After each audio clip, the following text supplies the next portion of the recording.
Match Bengaluru bulls versus ఇక్కడ అంతే UP Yoddhas. ఇక్కడ మొదటి రైడ్ యూపీ యోధాస్ గగన్ గౌడ నుంచి అయితే స్టార్ట్ అయ్యింది.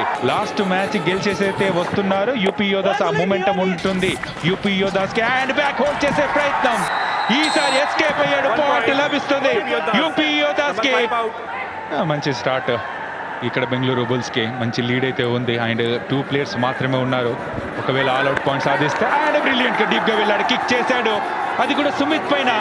అండ్ కిక్ ద్వారా పాయింట్, దానికన్నా ముందే ఎండ్ లైన్ క్రాస్ అయ్యాడు అండ్ ఒకే ఒక ప్లేయర్ ఉన్నాడు, ఆయన టచ్ చేశాడు. పాయింట్ సాధించింది బెంగళూరు బుల్స్. దూసుకెళ్ళి దుమ్ము రేపాడని చెప్పుకోవచ్చు అక్కడ అలీ రెజా. అండ్ యోగేష్ ఉన్నాడు ఇక్కడ లెఫ్ట్ రైట్ కార్నర్ లో ఇన్ఫాక్ట్ చూస్తే. అండ్ ఆకాష్ పైకి ఏమైనా వెళ్తాడా, కిక్ చేసే ప్రయత్నం, డీప్ గా వెళ్ళాడు అక్కడ. ఈసారి ట్యాకిల్ చేసే ప్రయత్నం అయితే కొనసాగిస్తుంది, కానీ రైడర్ ఎఫర్ట్ కూడా చూపిస్తున్నాడు. అండ్ ఎస్కేప్ అవుతాడా లేదా? బెంగళూరు బుల్స్ సూపర్ ట్యాకిల్ చేసింది, దీంతో 2 పాయింట్స్ లభిస్తాయి బెంగళూరు బుల్స్. ఎస్, ఇది Birla white tile stick super tackle and జబర్దస్త్ పట్టు చూసాము. ఇన్ఫాక్ట్ మొదటి మ్యాచ్ లో ఒక హాఫ్ పూర్తి అయిపోయింది. Bengaluru bulls and UP Yoddhas ఆడుతుంటే ఒకే ఒక పాయింట్ తేడా ఇరు జట్లకు కూడా. Rate points. కిక్ చేసే ప్రయత్నం, ప్రతి ఒక్క స్కిల్ ఎగ్జిక్యూటివ్ చేస్తున్నాడు ఆశీష్ మాలిక్. అండ్ ఇప్పటి వరకు 4 రైట్ పాయింట్స్ అయితే సాధించున్నాడు. కాబట్టి డీప్ అయితే వెళ్ళడం లేదు, ఇది డూఅడే రైడ్ కాదు కాబట్టి ఒక ఎంటీ రైడ్ అయితే తీసుకున్నాడు. నెమ్మదిగా ఆడుతా అంటే ఒప్పుకోరుగా ప్రో కబడ్డీ వాళ్ళు. ఇక్కడ పాయింట్ సంపాదించాలి. 5 మాత్రమే ఉన్నారు. భవానీ రాజ్పూత్ కి ఇప్పటిదాకా 6 పాయింట్స్ ఉన్నా కూడా ఇది ఒక పెద్ద పరీక్ష, పెద్ద సవాలే. ఇది డీప్ గా వెళ్తున్నాడు, డాష్ సక్సెస్ఫుల్ కాదనిపిస్తోంది. దీపక్ కూడా వచ్చి ఇన్వాల్వ్ అయ్యాడు. ఇది మల్టీ పాయింట్ రేట్ గా మారాలి. ఇందాక నుంచి అనుకుంటున్నాం ఎవరు మొదట పొరపాటు చేస్తారు అని. అండ్ పోతున్న రైడర్ ని ట్యాకిల్ చేశాడు. అండ్ ఇది super ride, UPI light super ride.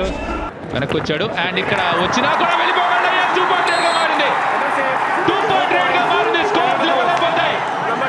నేను అంటున్నాడు ఇక్కడ అలీ రెజా. ఫేజ్ వైజ్ చూస్తే కనుక మొదటి 10 నిమిషాల్లో బెంగళూరు బుల్స్ పైచే, తర్వాత 10 నిమిషాల్లో ఇన్ఫాక్ట్ తర్వాత 10 నిమిషాల్లో కూడా అక్కడ మ్యాట్ పేరు కనిపిస్తుంది 36 మర్చిపోండి, ఇంకా సంబంధమే లేదు మనకి, అది అయిపోయింది తూచ్. రైట్ నో టై బ్రేకర్లో ఎన్ని పాయింట్స్ వస్తాయి అదే చూసుకోవాలి. ఇక్కడ ట్యాకిల్ అవ్వడం, రివైవల్స్, బెంచ్ ఇదే ఉండదు, వదిలేశారు బోనస్ ని. ఆ బాక్ లైన్ ఫస్ట్ ఎవరు రైట్ చేస్తారు డిసైడ్ చేయడం, ఇవన్నీ కూడా జరుగుతాయి. బట్ అఫ్ కోర్స్ దానికంటే ముందు ఇక్కడ చేసేయగలరా? లేదు, సుమిత్ వచ్చాడు ఫ్రంటల్ బ్లాక్ చేద్దామని, మిడ్ లైన్ కి మరీ ముందుగా నుంచునుంటే. అండ్ ఇప్పుడు ఒక డిఫెండర్ ముందుకు చట్టంగా నిలబడ్డాడు, ఒకటే పాయింట్ ఇస్తామని చెప్పేసి తప్పించుకుని తిరగాలి. ఇక్కడ కుదురుతుందా? వెనక్కి తోసేశాడు. దాంతో యూపీ యోధాస్ వాళ్ళదే గెలుపు.